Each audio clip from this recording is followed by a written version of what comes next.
And then if you look at chapter 2, verse 2, God says, write it down. He says, I want you to write it down, what I'm telling you. Write it down on a tablet.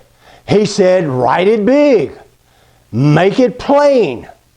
In other words, I want you to understand that yes, this is what I am going to do. I want you to see this is not only for this time, but it is for a time in the future.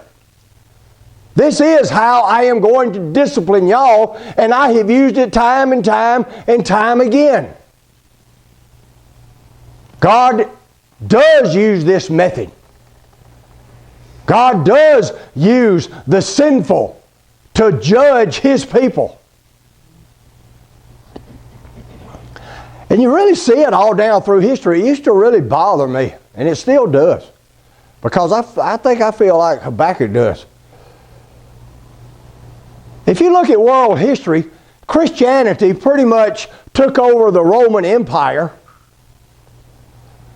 And Christianity started, of course, in the Middle East, and then through the advancement of the Romans, it went all over the Mediterranean world. And then 622 AD, you have this guy by the name of Muhammad that starts this apostate religion that doesn't even believe in the deity of Christ. And everywhere Islam became dominant, it used to be Christianity was dominant.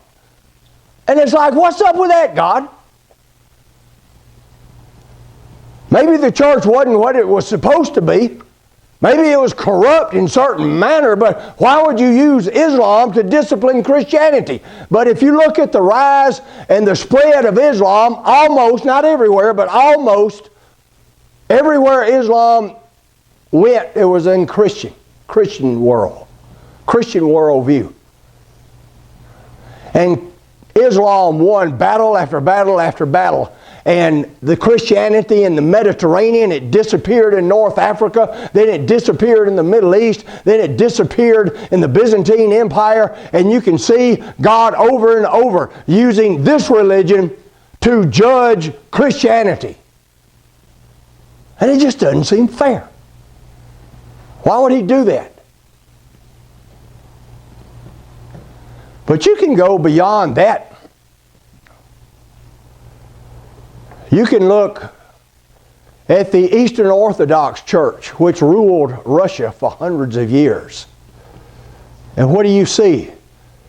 You see Leninism and Stalinism, the rise of communism, just atheistic ideologies that wipe out the Christian church. God, why would you use an atheistic, idolatrous doctrine to wipe out Christianity in Russia? Well, it just had to go underground. And then you can look at Germany, the land of Martin Luther, arguably the most Christian nation in Europe, and he uses Hitler and Nazism to judge the church in Germany and all of Europe. And man, if you can go back to the Middle Ages, you can see how he used the Vikings to judge the church in England and northern part of Europe. And you can see it over and over and over and over again. How God uses those that are not godly, those that are sinful, those that are wicked, those that are nefarious, those that are insidious to judge the church. And it doesn't seem fair. And it doesn't seem that God should work that way. And Habakkuk had a problem with it.